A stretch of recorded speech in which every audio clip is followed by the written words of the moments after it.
Hey, guess what's happening on this week's episode of the Beating Diabetes Lifestyle Podcast with your friend and host, Oscar Camejo. Today, we're talking all about something that frustrates so many people. It's that moment when you think you're eating better, exercising more, and doing everything your doctor told you, but your blood sugar still won't cooperate. If you've ever found yourself saying, "Why is this still happening?" then today's episode is for you. We're going to break down what's really going on with your body and why the problem isn't you. It's the metabolism of your body needing a chance to heal itself.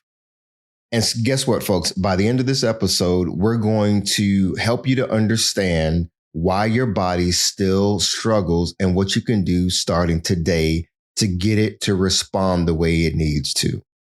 We're keeping everything simple, practical, and of course, as always, very real, because that's the only way real change happens. So stick around to hear the rest of today's episode. Let's go. Be sure to visit the website at www.beatingdiabetieslifestyle.com for access to free resources and other information that will help you along your journey. If you would like to submit a question or a comment about the show or to learn more about the Beating Diabetes Lifestyle, you can always email me at hello@beatingdiabetieslifestyle.com.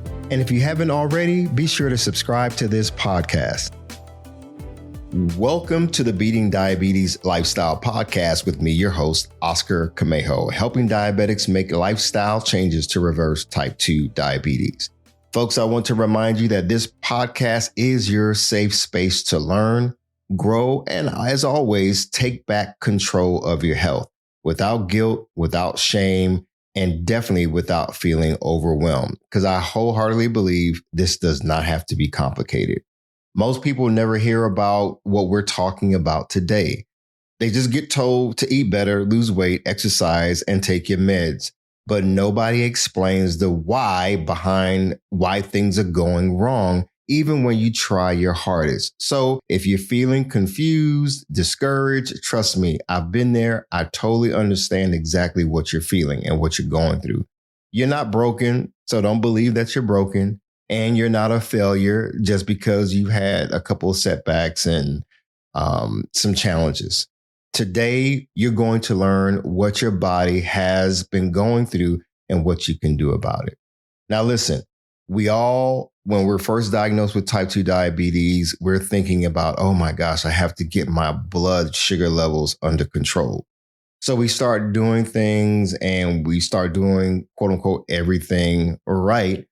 But let's get real for a moment. We can eat salads. You can cut back on sugar. We can walk after every meal and still have our numbers misbehave. That happened to me early on, and I was so confused. It doesn't mean that you're doing something wrong necessarily. It could just mean that your metabolism is still recovering from years of stress, poor sleep, processed foods that you may still be eating, and erratic eating habits. Think of your metabolism like a tired worker who's been working overtime for years without a day off. When you finally get your body what it needs, it doesn't bounce back instantly. It's not realistic. It takes time to repair itself. Now, when it comes to blood sugar and your blood sugar struggles, that didn't happen overnight. They developed after months or even years of metabolic stress. And reversing that pattern is going to take patience and definitely consistency. This is why so many people feel frustrated, because they're expecting immediate results. They expect that their numbers to start behaving positively right away as soon as they make one change to a habit or two. But their bodies simply need more time to rebuild its foundation. So now, what is your body actually trying to do? Your body isn't trying to sabotage you, folks. It's trying to heal. And healing is messy at first. Your cells are relearning how to use glucose, blood sugar. Your liver is adjusting to how much sugar it releases into your bloodstream. Your muscles are becoming more sensitive to insulin again. and your pancreas is trying to catch its breath after being overworked for so many years. Now, I'm not trying to get all technical with you. I want to keep it practical, but I need to share with you some things to help educate you on what's going on in your body potentially. So when your blood sugar still spikes or refuses to come down, it's not necessarily because you're failing. It's because your body, again, is slowly rebalancing itself. And that process takes time. Now, I want to tell you about a friend of mine, and for the sake of protecting his identity, let's just call him Mike.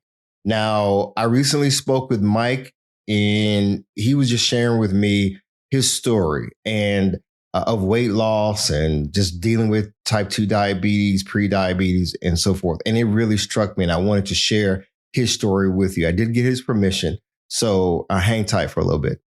At his annual physical, his fasting glucose came back to roughly 288, and his A1C was at 8.1, and the news really hit him hard. He said he panicked, not just because of the diagnosis, but because he has a wife and young kids, and he immediately started thinking about his future and how long he would be around for his family. Now, his doctor gave him a diet plan and recommended he start on one of those newer diabetes medications that you hear a lot about today. But he wasn't ready to go that route just yet. You know, he wanted to do some research first before jumping in and just start taking medication. He wanted to see if he could make some changes through a lifestyle first. So he went on a strict low carb diet. He started walking about 30 minutes every morning and 15 minutes after every meal. He would check his blood sugar more than 10 times a day at first. Later, he moved to a continuous glucose monitor, which helped him to see how foods were causing his blood sugar to spike in real time. He started to learn exactly what his body was doing and what it could handle versus what it couldn't handle. His goal was simple: keep his blood sugar spikes under 140 at the time. And so by following that plan consistently, in just roughly 3 months, Mike's A1C dropped to 5.5, folks, and he reached complete remission. Yeah, or you can call that reversal. Over 5 months, he lost 42 pounds, folks, by making lifestyle changes. He immediately started really dialing in and researching what it was that he needed to do to turn things around. Eventually, he added intermittent fasting, fasting for 16 hours and then eating in an 8-hour window. And he continued to refine what foods work best for him. Because you know what? Food and nutrition and how our bodies respond and what's going to work for one person versus another person is all nuanced. There's no one size fits all. But now Mike shared that there was something that really hit home, and I wanted to share that with you because it fits today's episode. He said even after all that progress, he still gets spikes above 140 when he eats too many carbs or refined foods, especially when he's eating out. I'm pretty sure a lot of us can relate to that. Mike discovered that his body does best with whole foods, fiber first meals, and staying away from sugar and processed carbs. He can tolerate small amounts of refined carbs, but he said he only does that to supplement the rest of his meals, basically making sure that he's having enough protein and fiber to buffer the spikes. So again, he can tolerate small amounts of refined carbs, but again, only when he has protein and fiber. That's smart. He told me my body still isn't perfect, but my glucose is controlled almost 100% of the time because I've learned how to work with my body instead of working against my body. And that's right where things are in his life. Mike is experiencing metabolic recovery, and that's what it looks like. It's not about perfection, not a straight line, just steady progress, listening to your body and learning what actually works for you. Now, what metabolic recovery actually looks like is something that I want to share with you right now. Metabolic recovery simply means your body is getting stronger and more efficient. It means your metabolism is healing and beginning to respond the way it should. When this starts happening, you'll notice things like fewer cravings, better energy, improved sleep, and more stable blood sugar. You'll notice that foods that used to spike you don't spike you as much. You'll notice you can go longer without eating and without feeling shaky or irritable. These are signs that your metabolism is waking back up and doing its job again. Folks, recovery isn't perfect. There will be days you will feel normal and other days you're going to feel like, oh my gosh, I'm drained. I don't know what's going on. Your numbers may bounce around, but overall, the trend is moving in the right direction. And that's all you need, direction and not perfection. You know, folks, when I was going through my journey initially, I was like Mike, checking my blood sugar like multiple times a day. I wanted to see what was going on in my body. Now, this is before I even learned about the possibility of sending type 2 diabetes into remission, basically reversing it. I didn't know you can beat diabetes. It was foreign to me. But I noticed that as I started making lifestyle changes, I would go back to my doctor and my numbers were getting better. I noticed at home, when I would prick my finger and check my blood sugar levels, I noticed, my fasting blood sugar levels were getting lower and lower. And so my doctor started confirming that. Then he started weaning me off of certain medications until I didn't need medications anymore. And then that was the first time I heard about metabolic flexibility and metabolic recovery. My doctor threw it out and it kind of went over my head. Basically, he helped me to understand that my body was healing itself and getting better. But guess what, folks? That took a lifestyle change. I had to stop giving into the cravings for the cookies, the brownies, and other foods that were really damaging my health. The fried foods, which were contributing to high cholesterol and so forth. So my numbers across the board were improving, definitely improving. So when it comes to metabolic flexibility, here's what matters. Metabolic flexibility is the next level. It means your body can switch between using sugar and fat for energy without crashing. Most people with type 2 diabetes are stuck in sugar burning mode. Their body never rests and they feel tired, hungry, and drained all the time, especially if they're drinking a lot of high sugary drinks like sodas, sweet teas, lemonades, like I was, And when you become metabolically flexible, everything starts to change. Your energy stabilizes, your cravings start to drop, and your blood sugar becomes more predictable. You can enjoy a piece of fruit or even some roasted potatoes at times, and your numbers stay steady. You can go several hours without eating and still feel completely fine. That's freedom, folks. That's when you stop worrying about every single meal. Folks, I'll tell you, I don't check my blood sugar every day like I used to. Every once in a while, I will. Now, this morning, when I woke up, I said, let me go ahead, since I'm getting ready to record this podcast, let me check my blood sugar. So my blood sugar level was like 91 milligrams per deciliter. I was like, okay, that's still within normal for fasting. And so I started thinking, okay, what did I have before going to bed?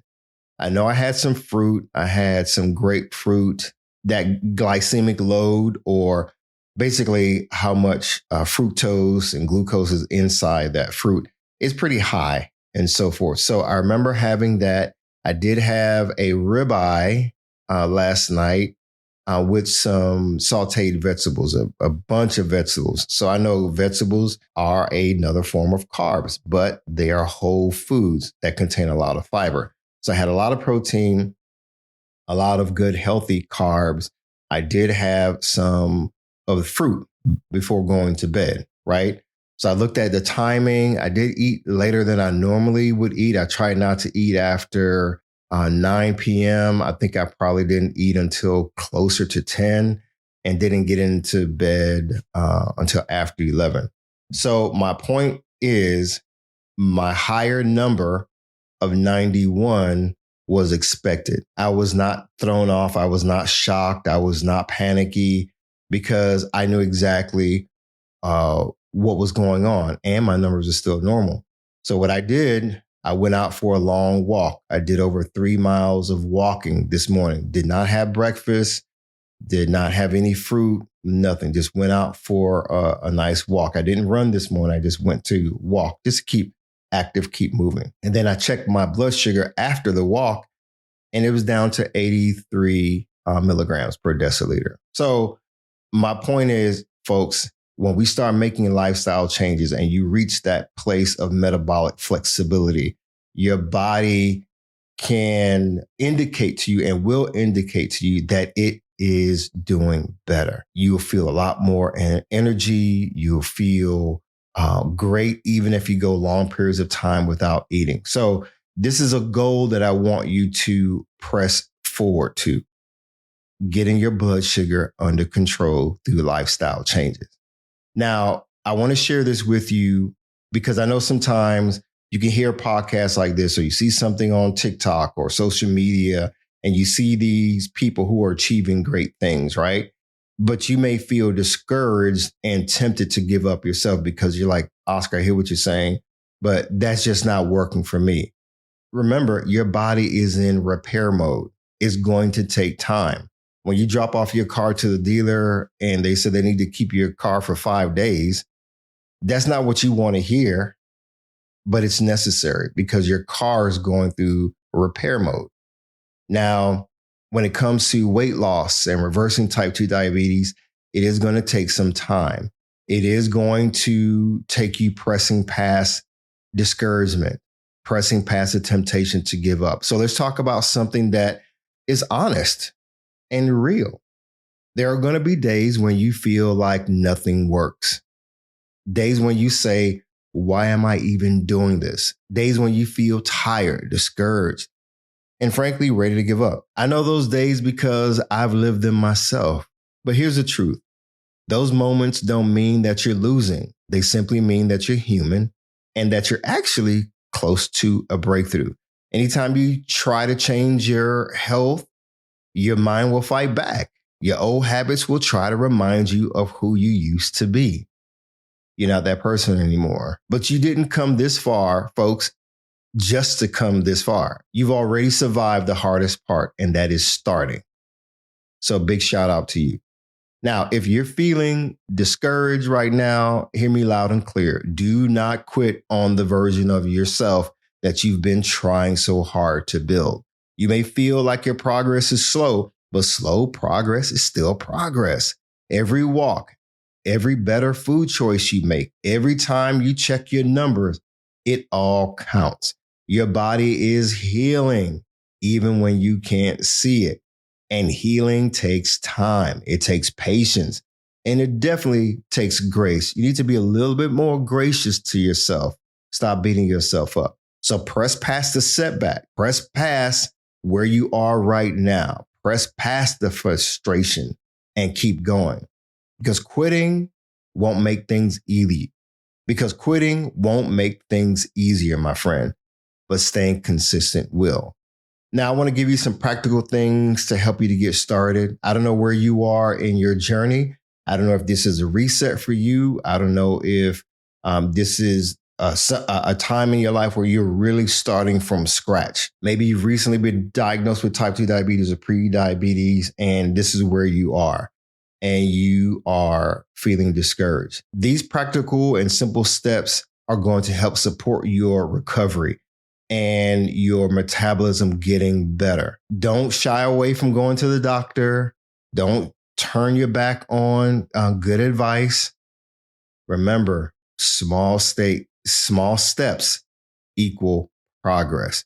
Nothing fancy, just practical steps that work. Now, here's step number 1. Prioritize protein at every meal. I'm not talking just synthetic protein or powders and stuff like that. I'm actually talking about protein, food. Now, this is for some people, they are okay with eating meat like chicken, beef, pork, or whatnot. As some people don't. They're like, hey, I'm strictly vegan. You do want a good source of protein. Step 2, add fiber, especially non-starchy vegetables to your meal. Fiber acts like a buffer and slows down sugar absorption. Remember earlier I told you I had a big steak? That's my protein. Remember I told you about adding fiber and the non-starchy vegetables? I had a bunch of vegetables with my protein last night. That helps to slow down the absorption of sugar, right? That's why it wasn't a big deal for me to have the grapefruit at the end of my meal, right? It's something sweet, but it's something whole, right? Step number 3, move your body after meals. Even a 10-minute walk can dramatically improve your numbers. Or let's say you can't get out and walk because of weather. You can do some squats, do about 10 squats. You can do some leg lifts, standing leg lifts, let's say 20 on each leg. There's so many body weight exercises that you can do right after your meals. Rather than just sit down in front of the television on the couch after eating, take 10 minutes to move your body. Step number 4, drink more water. When was the last time you drank some water, my friend? Yeah, I'm talking to you. You see, most people don't realize that dehydration raises blood sugar. So I need you to be better and become better at drinking water on a regular basis. Some people have said that it's good to drink half your body weight in ounces every day. So my point is that may be hard for a lot of people to track. I definitely want you to drink water more regularly. A good practice is instead of having soda with every meal, have at least 8 ounces of water with your meals. Step number 5, you have to improve your sleep. An exhausted body is a body that's going to be insulin resistant. That means the insulin in your body, the natural insulin in your body is going to work hard to pull all of that blood sugar out of your bloodstream, which explains why your numbers stay high. Number 6, at least that's one reason why your numbers could be staying high. You have to improve your sleep. Trying to operate on 4 hours of sleep a night, folks, no, you're not giving your body enough time to heal itself. So it's recommended that you get 7 to 8 hours of good quality sleep at night. I think I have like 2 episodes where I talk about sleep. So go check out my library of topics. Number 6, and the last one, reduce the constant grazing. There's cows when they're out in the field, they're just walking around, going real slow, and they're just eating some hay, and they're just kind of roaming around all day, just eating. That's grazing. You have to give your body breaks between meals so it can reset. These aren't dramatic changes. They are small, repeatable habits that build consistency and confidence. So when you start reducing grazing, let's talk about what grazing kind of looks like on a day-to-day basis. And you can do your own inventory of what you do. When you wake up in the morning, do you automatically go and make some coffee and eat something sweet in the morning? Let's say a pastry. You may have some pastries in your cupboard.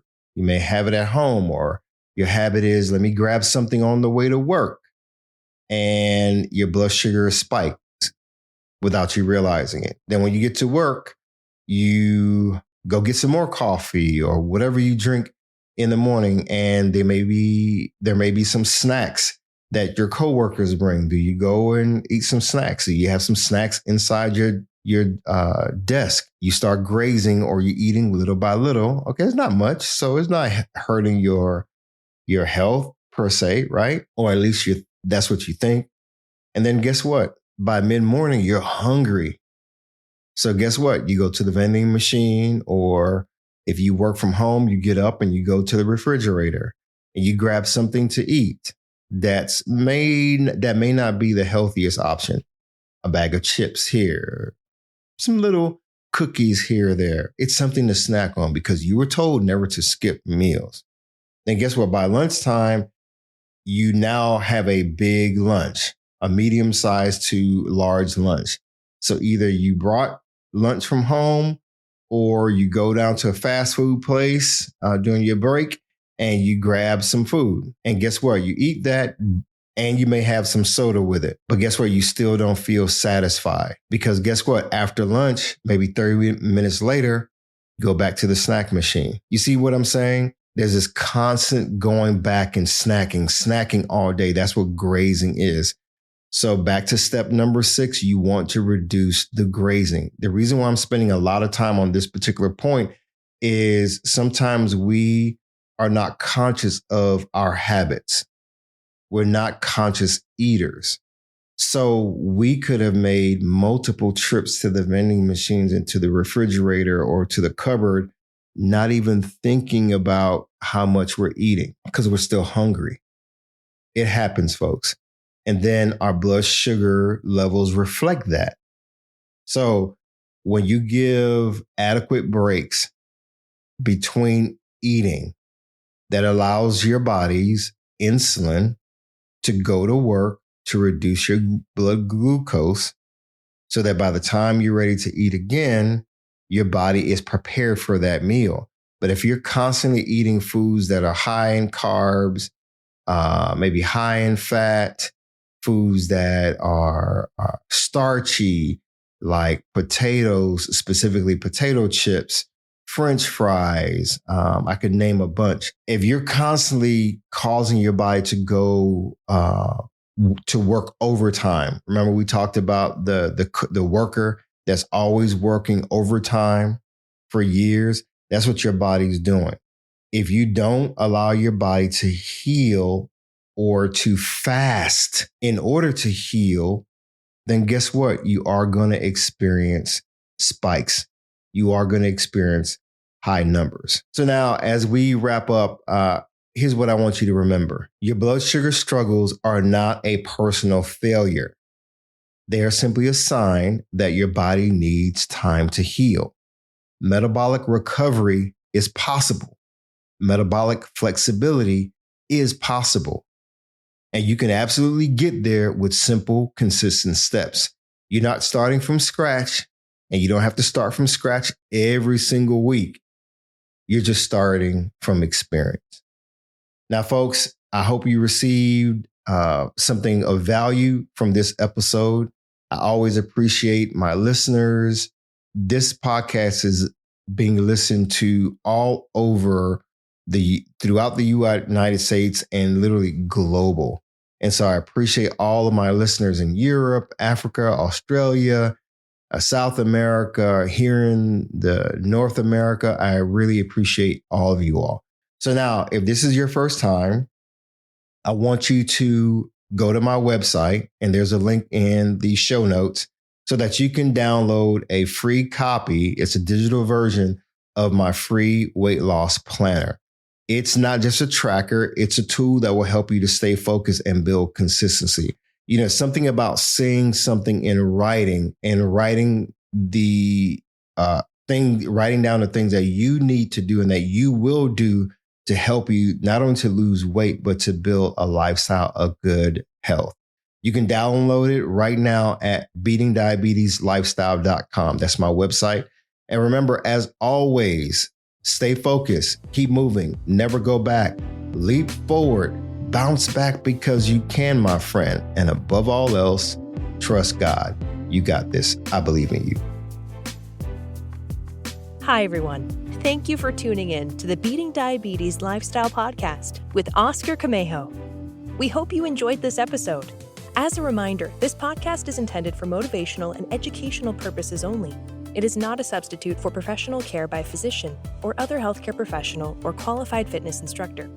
This podcast is provided on the understanding that it does not constitute medical or professional advice or services. If you're looking for help on your journey, seek a qualified medical practitioner. It's important that you utilize someone who is a trained, licensed healthcare professional who can help you on your journey toward good health.